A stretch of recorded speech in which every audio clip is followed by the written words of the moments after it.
Well, that escalated quickly. A major snowstorm is expected to bring anywhere from 10 to as much as 18 inches of snow across Connecticut, and there could be some higher amounts in eastern areas.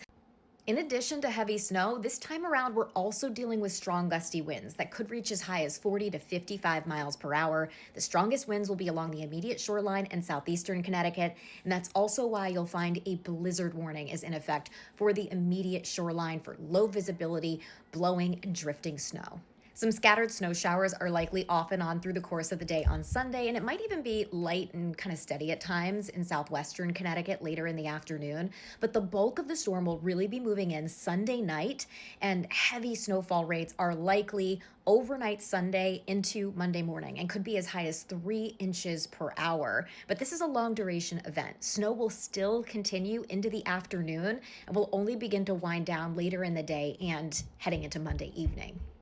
In addition to gusty winds, some minor to moderate coastal flooding is likely, so don't park your car in an area that can sometimes flood heading into early Monday morning. This will be peaking around 3 a.m. Water levels could come up to as high as 1.5 to 2.5 feet higher than typical high tide.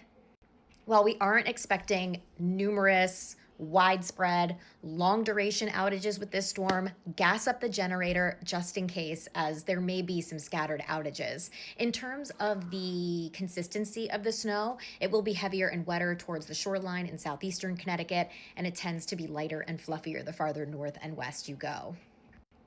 Overall, this is turning out to be a high impact, long duration event for us here in Connecticut.